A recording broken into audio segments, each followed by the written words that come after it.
The U.S. President Donald Trump is expanding his campaign of trade protectionism to the metals sector. He plans to impose 25% tariffs on all steel and aluminum imports, including from Canada and Mexico.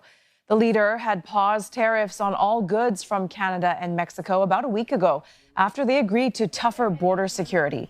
Mr. Trump said he would also announce reciprocal duties later this week, targeting imports from a wide range of countries that impose levies on U.S. exports. The tariffs on steel and aluminum comes as Beijing's retaliatory measures against an additional hike of 10% on Chinese imports takes effect today. And for more, let's speak now with Alex Capri, senior lecturer with NUS Business School. He's also the author of the book Techno Nationalism: How It's Shaping Trade, Geopolitics, and Society. Alex, thank you very much for joining us. So, Mr. Trump marking yet another escalation in his trade policy. I'd like to get your thoughts on his overall tariff campaign since taking office. It's been relentless with, new announcements coming almost daily. How would you compare Trump's 2.0 approach to what we saw during his first? Well, I think fundamentally it's the same in that it's mercurial. It's very ad hoc. I mean, yes, he gave us plenty of notice that he was going to be, imposing these tariffs, but then he delayed, and so I think from China's perspective and from other people's perspective, Mexico in particular, maybe not so much Canada, but I think people are starting to figure out how to deal with Trump, right? And that's to give, appear to be giving concessions up front to mollify him, but at the same time, to think about, how to respond with retaliatory tariffs, which then have a negative effect in the United States. And that gets a whole process going of lobbying and legal actions and people, pushing to either delay or to block. So I think we're going to see more and more of this. Okay, so let's talk about that immediate impact the new 25% tariff could have on steel and aluminum could have on global supply chain, particularly for industries that rely on cross-border trade of steel and aluminum.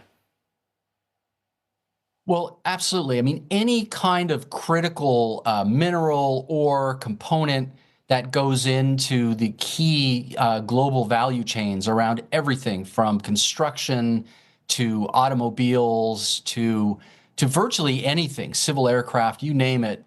Any kind of tariff anywhere increases in the value chain, of course, will pass those costs on. Many of those costs percolate down into components and subcomponents that travel back and forth across borders.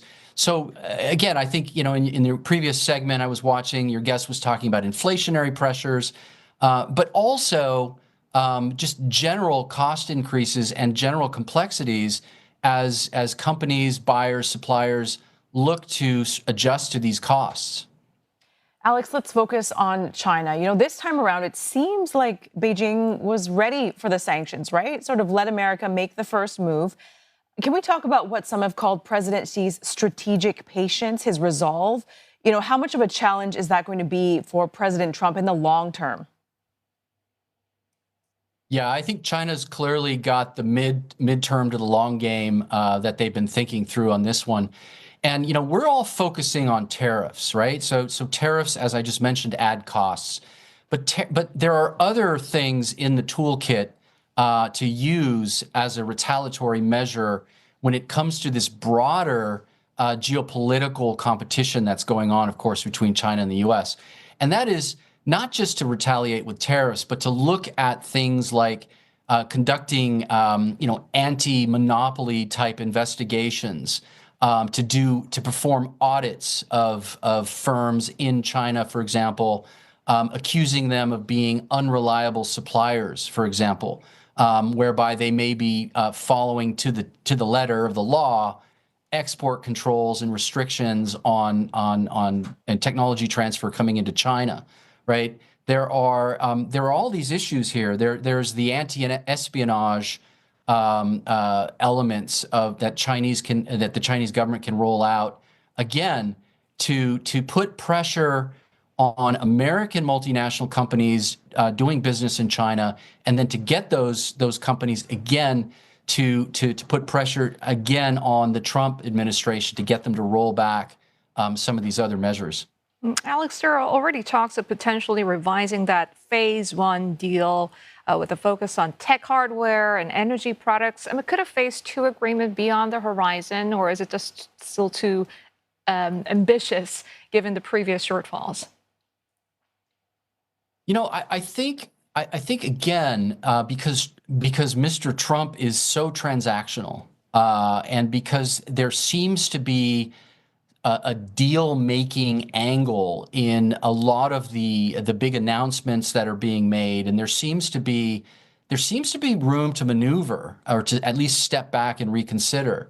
I would not be surprised to see some kind of variation of quid pro quo or some kind of deals that might come out of any of these big announcements around AI diffusion, for example, and around things like semiconductors, at least when it pertains to middle countries, right? Not necessarily directly with China, but other countries that are transacting between China and the U.S. So I think there's a lot of things that could play out, and it's very difficult to predict these things. During COVID-19, there was an exodus of companies from China. Many set up businesses in Southeast Asia. What impact could a trade war between the U.S. and China mean for economies where we are in this region? Significant impact. So as supply chains restructure, as companies look to de-risk and decouple out of China, those supply chains, as you know, are reorganizing, and they're moving to places like Vietnam, Malaysia, Singapore, et cetera. And much of that restructuring and much of that investment is actually coming from Chinese companies themselves that are moving assets out of China and moving assembly operations into these new markets. And so it's very, very possible. And of course, the discussions in Washington and elsewhere have been focusing on moving the focus of tariffs or placing new tariffs, not just on China-made goods, but on goods made by Chinese companies in Southeast Asia, for example, or in Mexico. And that brings into question a lot of sort of local content type criteria that are probably going to come into play. How much of the finished product made in Malaysia or Singapore that then goes on to the United States originates in places other than China. So I think this is a very big cause for concern. Always a pleasure having you on the program. Thanks very much for your time today, Alex. Alex Capri, Senior Lecturer with the NUS Business School.